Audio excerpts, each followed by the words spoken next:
오늘 주신 하나님 말씀은 창세기 24장 1절부터 16절까지 말씀입니다. 교독하겠습니다. 아브라함이 나이가 많아 늙었고 여호와께서 그에게 범사의 복을 주셨더라. 아브라함이 자기 집 모든 소유를 맡은 늙은 종에게 이르되 청하건대 내 허벅지 밑에 내 손을 넣어라.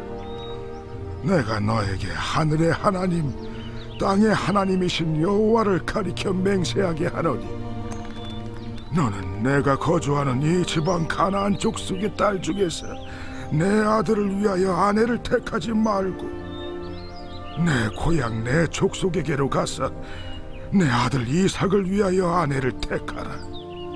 종이 이르되 여자가 나를 따라 이 땅으로 오려고 하지 아니하거든. 내가 주인의 아들을 주인이 나오신 땅으로 인도하여 돌아가리이까.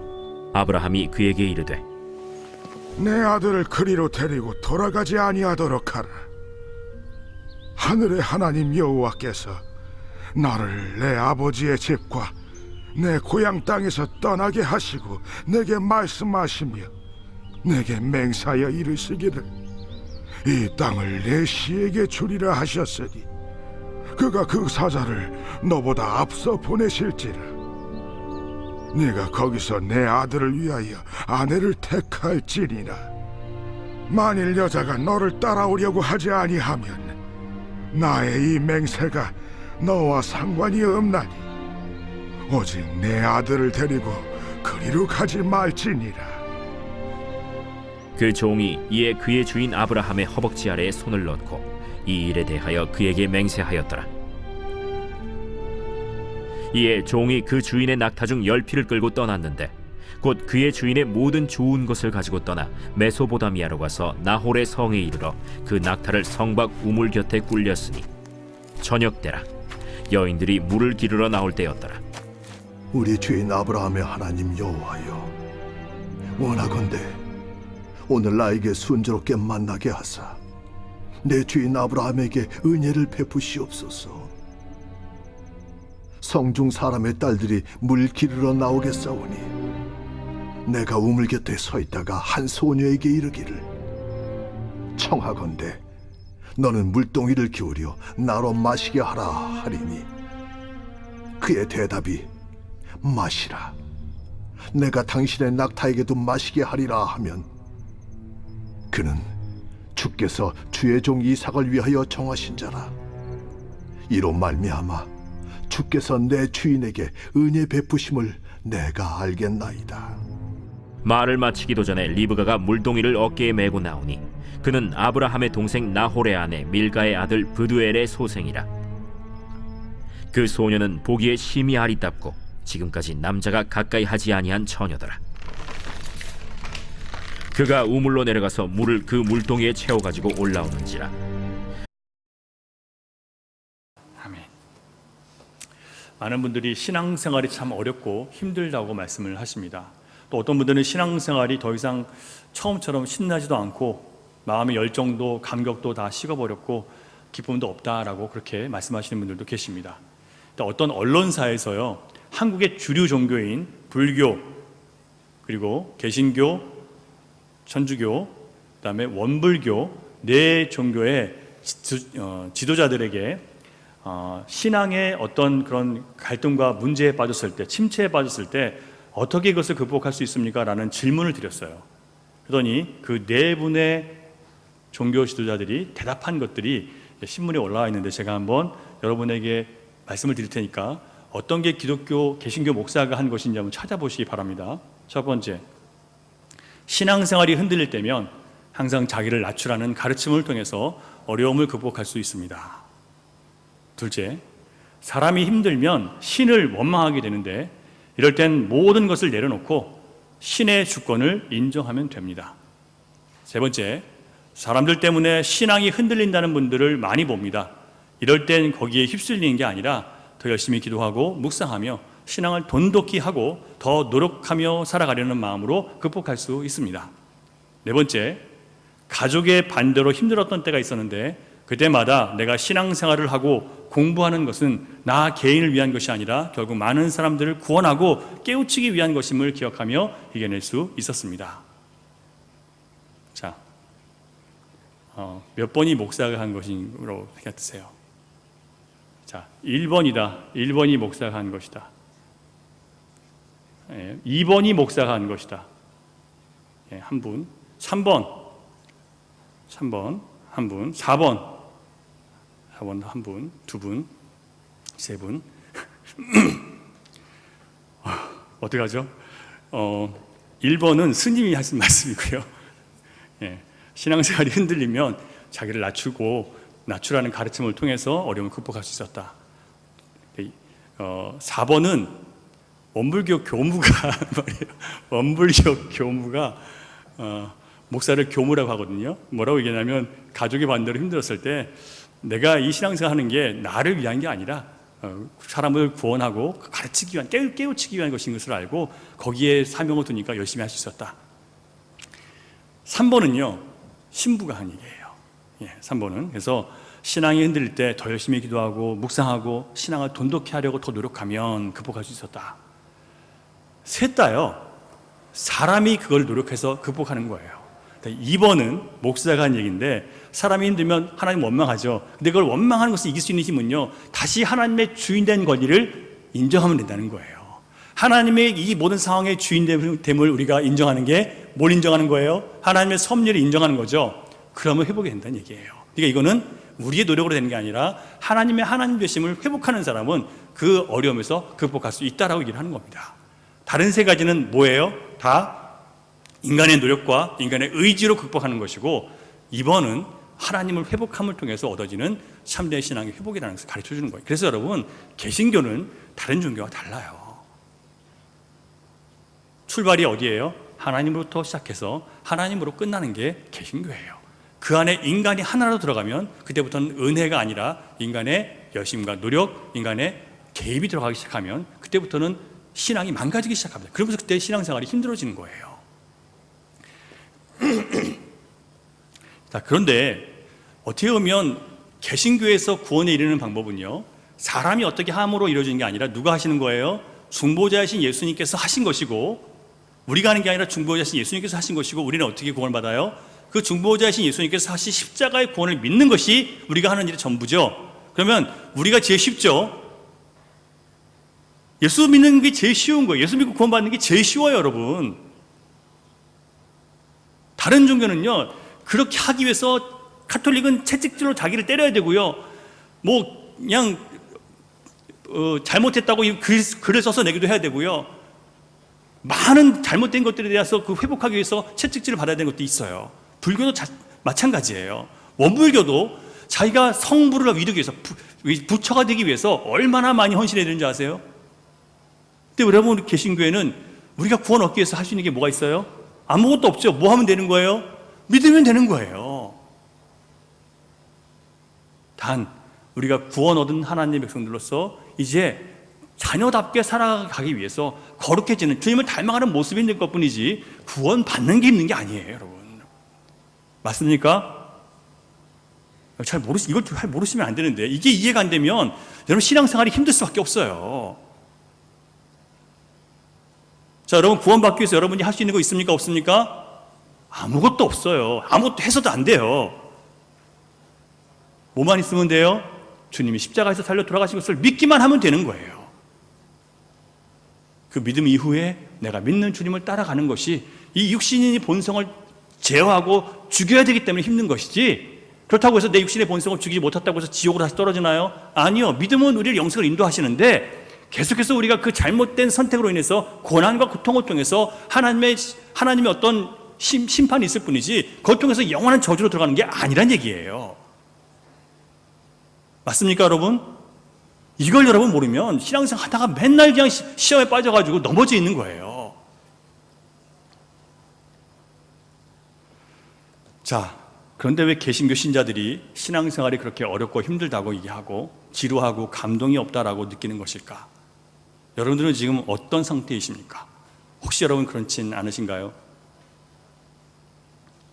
오늘 말씀의 제목은 종의 자세, 종의 기도입니다. 제목에서 알 수 있듯이 신앙생활을 즐겁게 할 수 있는 유일한 방법은요 근본적으로 하나님과 나와의 관계를 바르게 설정하는 거예요. 여러분이 인생의 주인이십니까? 하나님이 인생의 주인이십니까? 대답해 보세요, 여러분. 하나님이십니까? 아멘.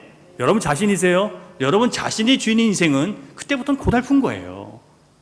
하나님이 내 인생의 주인이라고 믿고 그렇게 살아가는 사람들은 그때부터 그 인생은 즐겁고 복된 거예요. 어떤 일이 있어도 하나님을 신뢰하니까. 근데 내가 스스로 내 인생을 내가 주장하고 내가 관여해서 내가 이기려고 하니까 내 뜻대로 된 인생이 되나요? 그러니까 괴로운 거예요. 사랑하는 여러분, 하나님과 나와의 관계를 바르게 설정하시기 바랍니다. 하나님이 주인이시고 나는 뭐예요? 종이에요, 종. 여러분은 종이에요. 여러분들이 주인 되고자 하는 그 순간부터 하나님과 평행선을 긋기 시작하는 거고 하나님과 갈등하게 되는 거예요. 그래서 신앙생활이 힘든 거예요. 다시 한번 따라하세요. 나는 하나님의 종입니다. 시작. 나는 하나님의 종입니다. 그게 안 따라가세요? 못 하시겠어요? 마음으로 하신 거예요? 나는 하나님의 종이 맞습니까? 이 관계가 설정되지 않으면요, 여러분 계속 하나님과 힘든 관계가 되는 거예요. 목사하고도 힘들어요. 그러면 목사가 하나님이기 때문에 그런 게 아니라 목사가 전하는 말씀이 싫은 거예요.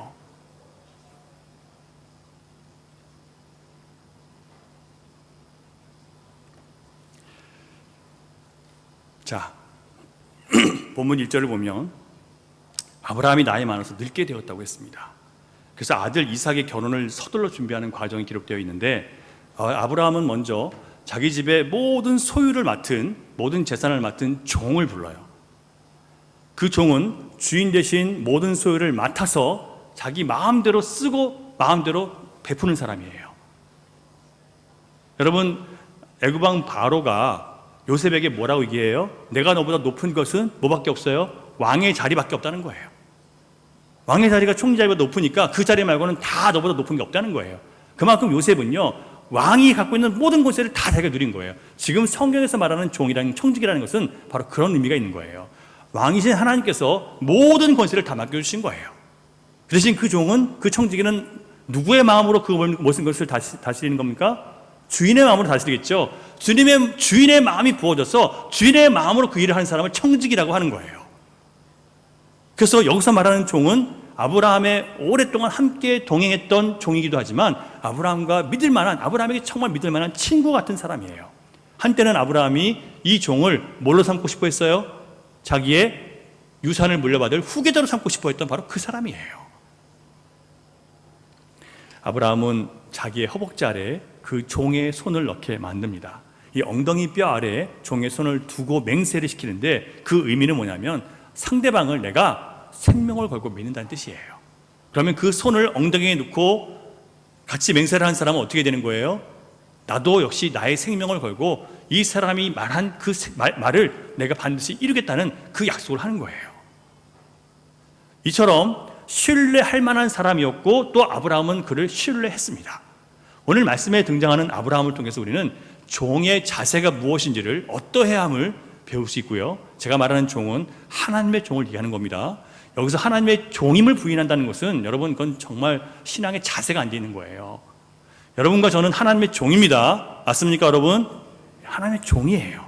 종의 자세가 무엇인지를 배워야 되고, 두 번째, 종은 어떻게 기도해야 되는지를 엘리에셀을 통해서 배우고자 합니다.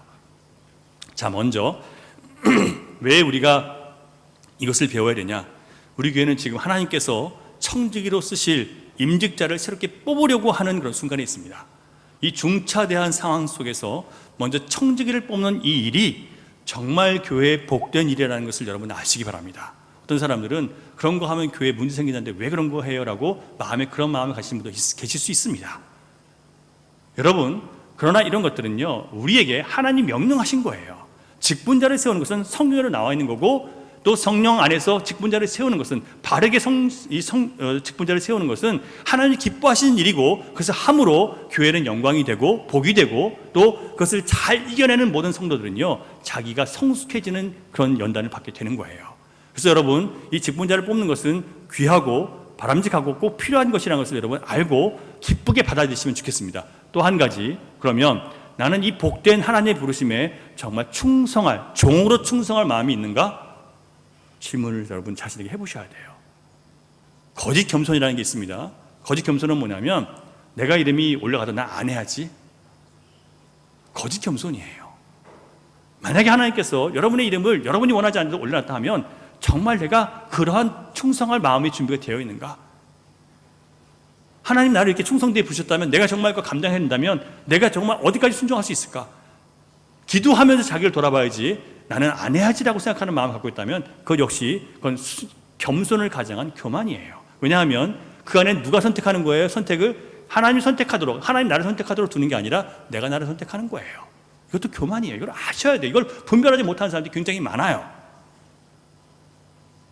부르시면 먼저 순종해보고 순종을 통해서 하나님이 어떻게 역사하시는지 나는 것을 받아들이겠습니다라고 하는 것이 진짜 겸손인 거예요. 내가 원하는 대로 되지 않았다고 해서 또 나는 가능성이 있다고 생각했는데 안 됐다고 해서 삐지거나 마음 상했다거나 그래서 막 또 누구 붙잡고 하소연한다거나 그 사람은 이미 자격이 없는 사람이고 그리고 마음 상했다는 것은 이미 그 사람이 아직 그 연단을 받지 못했다는 얘기예요. 그러면 그런 상황이 왔을 때 자기 자신을 돌아보는 시간이 돼야 돼요. 누구를 원망할 때가 아니에요. 자, 그러면 하나님의 종의 자세가 어떤 모습인지 첫 번째, 종의 자세는요, 상황과 처지가 달라져도 보내신 목적, 곧 사명은 변하지 않는다는 것을 잘 이해하고 그 사명을 지킬 줄 아는 사람이 바로 종입니다. 자, 누가 보냈어요? 우린 주인이신 하나님 보내셨죠. 그리고 우리의 목적을 누가 정해줘요? 우리가 정하는 게 아니라 누가 정합니까? 우리 주인이신 하나님이 정하시잖아요. 다시 한번 여러분, 자, 여러분의 삶의 목적을 누가 정해주는 거예요? 전에는 내가 정했지만 내가 예수를 믿고 난 다음부터 누가 정해주시는 거예요? 하나님이 정해주시는 거예요. 내가 정하는 게 아니에요. 이거부터 여러분들이 회복하지 않으면 우리 교회는 하나님의 교회가 되지 않는 거예요. 아브라함이 자신이 살고 있었던 가나안 땅의 여인이 아니라 굳이 고향 땅에 있는 자기 친척에게까지 종을 보내서 거기에 있는 여자를 이삭의 아내로, 아들 이삭의 아내로 구하게 된 이유가 무엇일까요?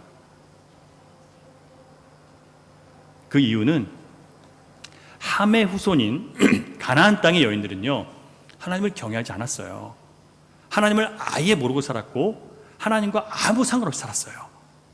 그렇기 때문에 하나님과 아무 상관이 없는 사람들을 자기 아들의 아내로 만나게 해주고 싶은 마음이 없는 거예요. 여러분들이 정말 자녀들이 있다면 아무리 괜찮은 여인이라 하더라도 하나님을 경외하지 않고 모르는 사람들에게 자식을 보낼 수 있다는 생각을 하지 마시길 바랍니다. 물론 어쩔 수 없이 자식이 아니면 죽겠다고 해서 할 수 없을 때가 있을 수 있어요. 하지만 여러분, 정말 여러분들이 지금부터 기도해야 될 게 뭐냐면 하나님께서 하나님을 경외하는 자녀이며 가정인지를 여러분 반드시 확인하셔야 돼요. 한 집안에도 내가 아무리 신앙이 좋아도 그렇지 못한 사람과 결혼해서 그 신앙을 영적으로 자기를 맞춰가면서 하나님 앞에 신앙생활 제대로 하지 못하는 사람 굉장히 많이 만나요. 그 사람은 정말 영적으로 깨어있는 사람 만나면 그때부터 정말 좋은 결혼 생활을 하고 많은 사람들을 주님께 돌아오게 할 수 있는 귀한 사람들인데 잘못된 사람과 결혼함으로 인해서 오히려 자기 영혼도 점점 시들어지고 다른 사람의 영혼을 구원하지 못하는 사람이 될 수 있어요. 여러분의 자녀들이 그런 사람과 결혼하도록 허락하시면 안 돼요, 여러분.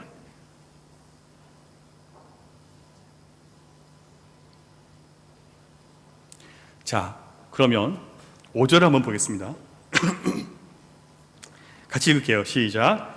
종이 이르되 여자가 나를 따라 이 땅으로 오려고 하지 아니하거든 내가 주인의 아들을 주인이 나오신 땅으로 인도하여 돌아가리까. 지금 이 얘기는 무슨 얘기냐면요, 종이 고향 땅에 갔어요. 아브라함 고향 땅에 갔는데 마음에 드는 여자를 찾았습니다. 이 여자가 지금 아브라함이 있는 가나안 땅으로 오지 않겠다고 하면 어떻게 하냐는 거예요. 그러면 내가 그 아들 이삭을 데리고 당신의 고향으로 갈까요? 라고 묻는 겁니다.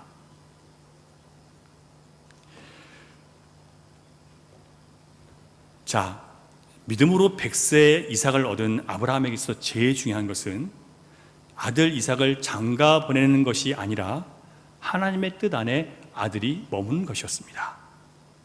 다시 한번 말씀드릴게요. 아브라함에게 제일 중요한 것은요, 지금 아들의 결혼이 시급하지만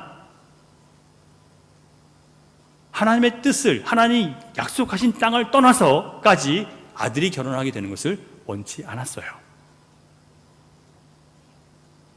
이처럼 신자가 하나님의 종으로서의 분명한 사명과 목적이 있다면 많은 복잡한 문제나 갈등들이 의외로 쉽게 풀려나가게 되는 것을 여러분 경험할 수 있습니다.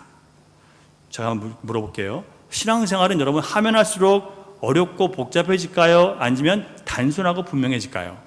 뭐라고 생각하세요? 신앙생활은 하면 할수록 점점 복잡하고 모르겠다. 아니면 점점 단순해지고 분명해진다. 자, 뭐가 답이라고 생각하세요? 1번 어렵고 복잡하다. 2번 단순하고 점점 확실해진다. 뭘 것 같으세요? 2번이죠? 2번이 정상인 거예요. 만약에 여러분들이 신앙생활 하는데 자꾸 좀 더 복잡해지고 점점 힘들어지고 점점 어려워진다면 잘못된 신앙생활을, 잘못된 길을 가고 있다는 뜻이에요.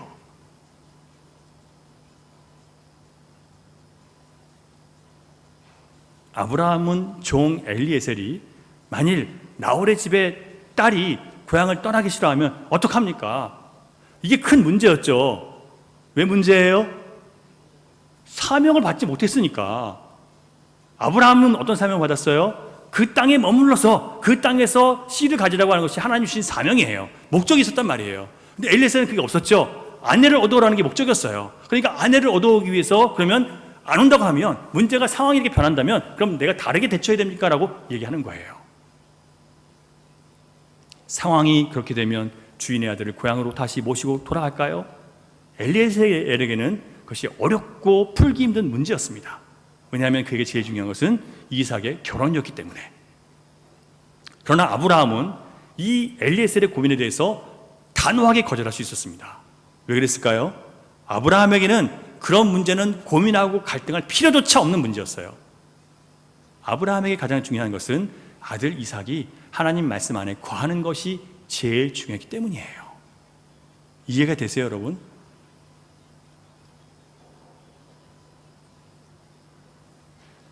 이삭을 결혼시키는 것이 아브라함의 최고의 목적이었다면 굳이 멀리 고향 땅까지 가서 종을 보내서까지 힘들게 많은 뇌물을 주면서까지 아내를 구해올 필요가 없었어요. 그러나 아브라함의 변하지 않는 목적과 최고의 가치는 하나님과의 약속을 지키는 것이었습니다. 그래서 어떤 상황이 와도 하나님의 부르심, 사명과 하나님이 명령하신 목적은 변하지 않는 거예요. 절대 타협하지 못하는 거예요. 그걸 분명히 갖고 있는 사람은, 내가 하나님의 종이기 때문에 하나님 말씀하신 사명과 목적이 분명한 사람들은 많은 부분에 더 훨씬 단순하게 대처할 수 있어요. 야곱이 험악한 세월을 살았던 것은 자기의 육적 욕망을, 자기 자아가 원하는 것들을 하나님의 부르심과 선택 안에 갖고 두려워를 했기 때문에 그렇게 힘들게 사는 거예요.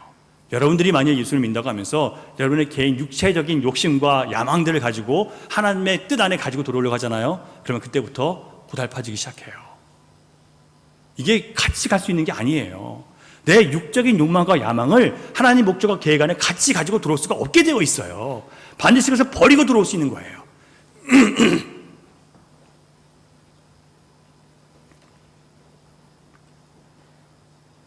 약속을 붙잡은 사람은 문제가 아닙니다. 하나님 약속이 분명한 사람은요, 결코 문제가 그 사람에게 그 사람의 발목을 잡고 넘어지게 할 수 없어요. 아브라함은 하나님께서 자기 고향 땅을 떠나게 하실 때 주신 말씀, 그것이 지금도 그의 선택의 기준이고 최고의 가치였습니다. 그 말씀이 뭔지를 7절 같이 보겠습니다. 7절 말씀을 잘 한번 읽어보세요. 시작. 하늘의 하나님 여호와께서 나를 내 아버지의 집과 내 고향 땅에서 떠나게 하시고 내게 말씀하시며 내게 맹세하여 이르시기를 이 땅을 네 씨에게 주리라 하셨으니 그가 그 사자를 너보다 앞서 보내실지라 내가 거기서 내 아들을 위하여 아내를 택할지니라. 자, 여러분, 지금 가나안 땅에 지금 아브라함이 머물고 있는데 그 아브라함 땅을 누구에게 주신다고 하셨다고요? 니씨. 그러니까 아들에게 주시겠다는 얘기 아니에요. 그러면 지금 가나안 땅을 아들에게 주신다고 말씀하셨으니까 돌아가면 돼요, 안 돼요? 안 되죠. 그래서 고향 땅으로 돌아가면 안 되기 때문에 그 약속의 말씀 때문에 그는 거기서 떠날 수가 없는 거예요. 그러니까 그 약속의 말씀이 있으니까 지금 엘리에셀에게는 그렇게 어려운 문제가 아브라함이 하나도 안 어렵죠. 그렇죠? 우리가 신앙이 성숙해지잖아요. 그러면 신앙이 약한 사람들이 막 고민하는 문제가 아무것도 아닌 것처럼 보이는 거예요. 내가 왜 그때 그거 그렇게 고민했을까? 이거 아무것도 아닌 건데. 그런 마음이 되게 되어 있는 거예요. 물론 공감은 하죠.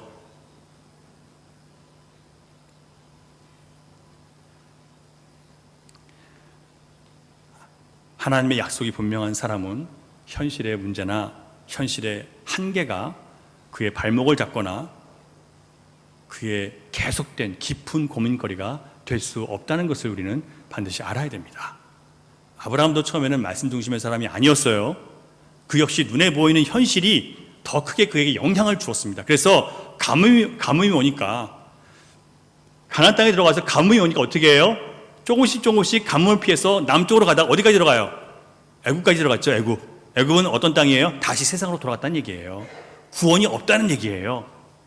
우리가 타락해서 내가 살고 싶은 대로 살다 보니까, 문제를 피하며 살다 보니까 어디까지 갔어요? 세상까지 들어간 거예요. 하나님과 아무 상관없이 살아가는 거예요. 또다시 누가 다시 거기서 건져주십니까? 하나님이 개입하셔서 그를 거기서 끄집어내셔서 다시 약속의 땅으로 불러내 주시는 거예요. 누가 하셨습니까? 하나님이 하시는 거예요. 내가 잘 믿어서 구원받는 게 아니에요. 우리는 다시 세상으로 돌아가고 타락하는데 하나님이 다시 우리를 다시 구원의 길로 끌어주시는 거예요. 그래서 우리는 하나님의 은혜 안에서 신앙생활을 해야 되지, 나의 의 갖고 신앙생활하면 절대로 안 되는 거예요.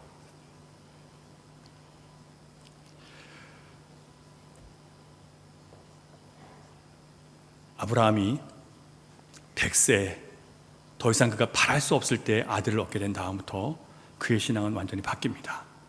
그래서 더 이상 눈에 보이는 현실의 문제나 어려움에 영향을 받지 않게 되는 거예요. 믿음은 그런 것입니다. 약속을 믿는 믿음이 현실의 문제나 어려움을 아무렇지도 않게 만들 수 있다는 거예요. 우리 열린 시온교회 성도들은 하나님께서 우리를 부르신 목적과 사명이 변하지 않는 그런 분들이 되시기를 주님의 이름으로 축원합니다. 변하지 말으셔야 돼요, 여러분. 상황 따라 이랬다 저랬다 하지 마시고 하나님 부르심을 따라가는 길에 변치 않으시기 바랍니다. 그런 분들이 교회에 세워질 수 있도록 여러분 기도하며 선택하시기 바랍니다. 두 번째, 아브라함이 가진 종의 자세는 자기의 길을 스스로 개척한다는 생각이 아니라 주인이신 하나님을 따라간다는 마음이었어요. 자기에게 맡겨졌으니까 이제 내가 알아서 하겠다가 아니라 앞서가신 주인이, 그러니까 주인이 앞서가신 길을 내가 따라가겠다는 마음을 가진 거예요. 7절 하반절을 보시면 이 땅을 네 씨에게 주리라 하셨으니 그가, 땅을 네 씨에게 준다고 하시면서 그 다음에 뭘 하셔요? 하나님께서 그 사자를 너보다 앞서 보내실지니라. 지금 아들의 아내를, 그러니까 이삭의 며느리를, 그러니까 아내를 구하러 가는데, 자기의 며느리를 구하러 가는 길에 하나님께서 미리 누굴 보내신다고요? 사자를 보내신다는 거예요. 앞서가시면서 미리 준비하신 것이 있다는 거예요. 그러니까 너는 그걸 믿고 따라가라는 겁니다. 약속을 주신 하나님께서는 약속만 주시는 게 아니라 그 약속을 이루실 수 있도록 앞서가면서 준비하신다는 믿음이 아브라함에게 있었던 거예요.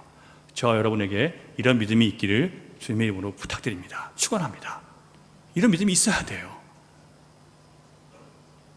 그래서 자신이 어떤 길을 개척하는 게 아니라 이미 주님이 준비하신 것을 따라가는 마음이 우리에게 필요해요. 어떤 사람은 이제 내가 뭐 장로로 세워졌으니까, 내가 이제 안수사로 세워졌으니까, 권사로 세워졌으니까 내가 가지고 있는 실력으로, 내가 갖고 있는 능력으로, 내가 갖고 있는 물질로, 내가 갖고 있는 어떤 재능으로 내가 세상 성공한 그 경험 가지고 한번 내가 교회를 잘 끌고 가겠다. 잘못된 거예요. 그렇게 하시면 안 돼요. 누굴 따라가야 된다고요? 겸손히 앞서가신 하나님께서 무엇을 준비하셨는지를 바라보며 그 하나님을 따라가기 위해서 겸손히 엎드리는 게 진짜 필요한 거예요. 나에게 뭐가 주었다고 해서 나를 믿고 시키는 게 아니에요. 나를 쓰시고자 하시는 주님을 우리는 믿고 내가 그분께 순종하는 거예요. 주님의 일을 하는 사람들 중에서 세상 일에서 성공하고 인정받고 사는 사람들의 특징은요, 자신이 가진 재능과 능력을 발휘하면 자기 실력으로 교회가 앞으로는 잘 세워질 것이다, 그런 착각을 합니다. 그래서 여러분 늘 교회에 대해서 교회 성도들이 하는 예를 들면 교회 무슨 교회 직분자들이 대한 불만들이 많은 사람들이 있어요. 내가 하면 그렇게 안 해, 막 이렇게 얘기하는 사람도 있어요. 만약에 정말 그 사람들이 그런 일을 시키면 잘할까요? 절대 그렇지 않아요. 그 사람들이 지금 내가 비난하고 있는 나보다 못해서 그들이 비난받는 걸까요? 그렇지 않아요.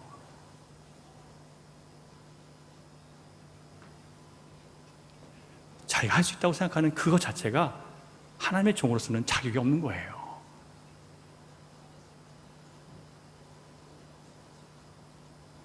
아브라함의 삶이 어땠습니까, 여러분? 아브라함이 살아보려고 애굽으로 내려갔을 때 그는 아내만 빼앗긴 게 아니라 하나님 약속까지 빼앗겨요. 야곱은 어떻습니까? 그렇게 자기 머리 써서 손해 안 보고 자기가 원하는 걸 다 얻고 살고 싶어 했는데요, 그런 삶의 결과가 뭐였습니까? 집에서 쫓겨나고요, 삼촌 라반 집에 갔는데 삼촌 라반한테 몇 번이나 속아요? 10번이나 속아 넘어가. 10번이나. 이렇게 안 속고 살려고 발버둥 치는 사람인데, 머리 굴리고 사는 사람인데 10번이나 속아요. 거기서 끝난 줄 아세요? 아들들에게 속죠? 아들들에게 속아서 요셉이 제일 사랑하는 아들 요셉을 애굽 노예로 팔아버린 다음에 찢겨 죽었다는 그런 거짓말을 아들을 통해서 듣게 되는 거예요. 그렇게 속고 싶지 않고, 그렇게 밝은 머리로, 그렇게 반짝반짝하는 머리로 안 속고 살려고 발버둥 치는 사람인데 그렇게 속고 사는 거예요. 그게 인간이에요, 여러분.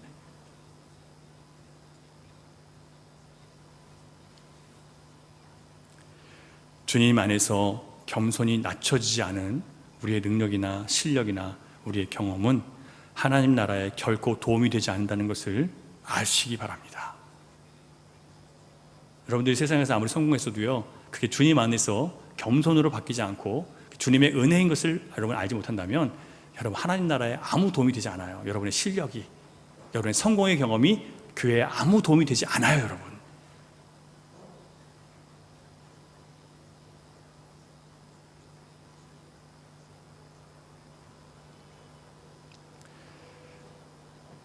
아브라함처럼 약속하신 주님께서 약속을 이루시기 위해서 앞서가시면서 준비하신 것들을 믿고 그것을 기다리고 발견하는 그런 저와 여러분 될 수 있기를 주님의 이름으로 축원합니다.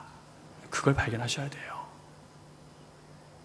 직분자가 되었다는 것은 그 사람의 능력이 탁월하다는 뜻이 아닙니다, 여러분. 자기가 갖고 있는 실력을 한번 발휘해 보겠다고 생각하시는 분이 없기를 주님이 앞서가시면서 준비하신 것들을 믿고 그것들을 분별하고 따라갈 수 있는 그런 직분자가 세워질 수 있기를 여러분 주님의 이름으로 기도하면서 선택하시기 바랍니다. 자, 아브라함에게 제일 중요한 것은 하나님이셨고요, 아브라함에게 제일 중요한 가치는 하나님과 맺은 약속을 지키는 거였어요. 그가 약속을 지키는 동안은 항상 바른 선택을 할 수 있었습니다. 우리도 하나님의 말씀이 제일 중요한 사람이 될 수 있기를 바랍니다. 하나님의 말씀이 모든 선택과 모든 가치 판단의 기준이 될 수 있기를 여러분 부탁드립니다.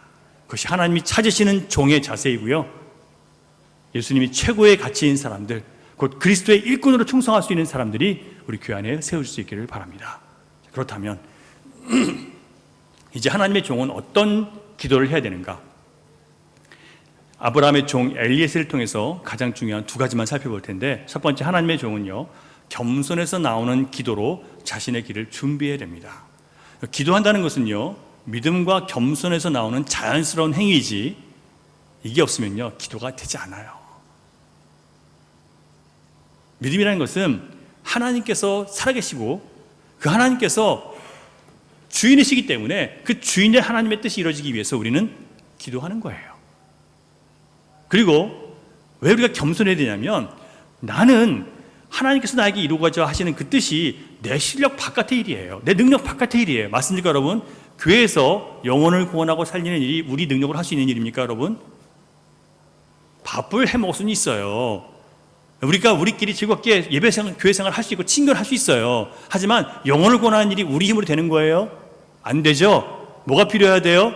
우리 능력 받기 이르기 때문에 반드시 우리가 할 수 없다는 것을 인정하는 겸손한 마음으로 기도가 필요한 거예요. 하나님, 하나님의 돌보심이, 하나님의 능력이 절대적으로 필요합니다라고 기도가 필요한 거예요. 하나님의 종의 기도는 바로 믿음과 겸손에서 나오는 그런 터져 나오는 기도가 있는 사람이에요. 기도할 수밖에 없어요, 여러분. 목사가 기도하라고 해서 하는 게 아니고요. 기도할 수밖에 없기 때문에 기도하는 거예요. 내가 무능력하기 때문에, 내가 부족한 사람이기 때문에 기도하는 거예요.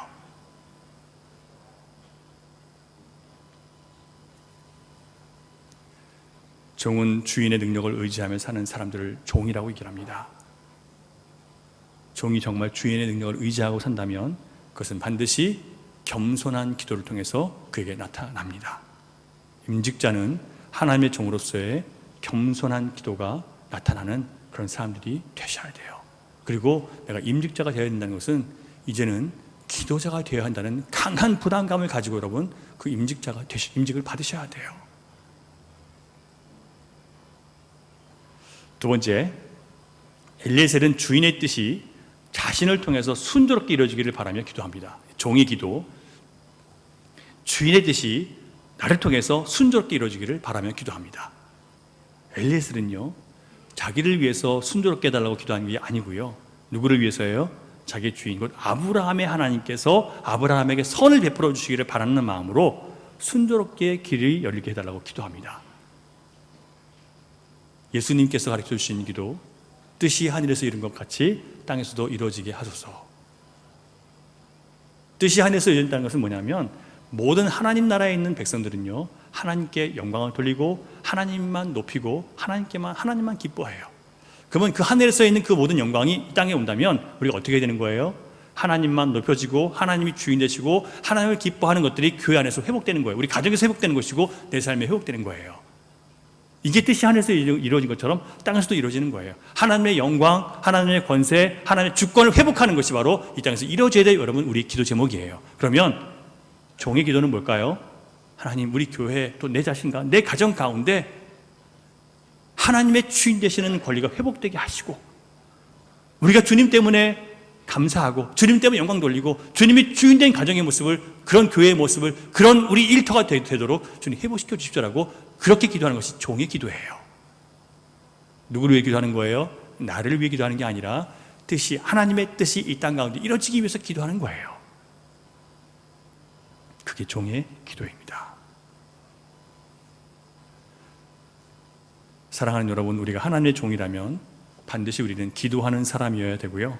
또한 하나님의 뜻이 나와 내 가정에 그리고 내 교회와 이 땅 가운데 이루어지기를 위해서 기도해야 합니다. 힘들면 쉬었다 갈 수 있고요. 너무 어려우면 돌아갈 수는 있어요. 하지만 하나님께서 우리를 부르신 표대, 곧 영혼의 구원이라는 이 목적과 하나님의 나라를 향해 가는 우리의 걸음, 또한 이 땅에 하나님 나라를 이루려고 하는 그 하나님의 목적은 결코 변해서는 안 됩니다. 여러분 기억하세요. 결코 이것은 변해서는 안 돼요. 사도 바울은 고린도전서 4장 2절에서 맡은 자에게 구할 것은 충성이라고 했습니다. 주인의 신뢰함을 받은 청지기는 자기 주인에게 자신의 충성을 증명해야 합니다. 충성이라는 단어의 한자를 풀어보겠습니다. 같이 보실래요? 충자는 가운데 중자에 밑에 마음 심자가 있죠. 그 마음 중심에 뭐가 있어요? 성은 말씀 원자에 이를 성자예요. 그게 합쳐진 거예요. 뭐가 이루어지는 거예요? 내 마음 중심에서 하나님 말씀이 성취되는 것, 이루어지는 것, 이게 바로 충성이에요.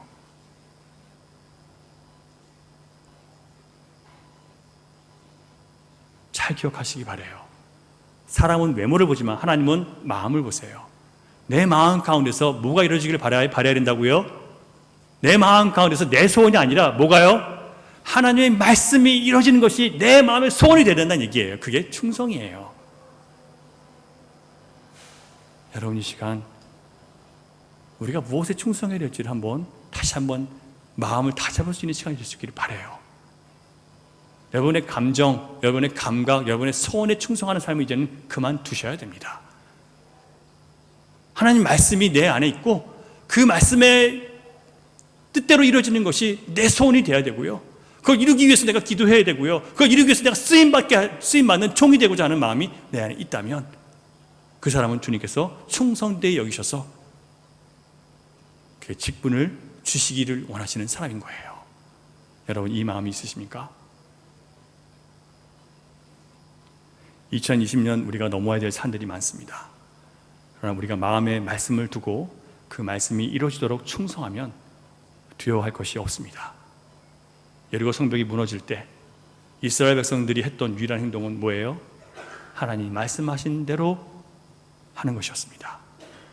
만일 그들이 자기들끼리 전투 계획을 세우고 치밀하게 이길 수 있는 모든 계획을 세웠다 하더라도 만약에 그들이 여리고성을 하나님 없이 나갔다면, 말씀 없이 나갔다면 어떻게 됐을까요? 그냥 깨지는 거예요. 그래서 기억하시기 바랍니다. 신자의 무기는 오직 하나님의 말씀을 마음으로 듣고 믿고 순종하는 것입니다.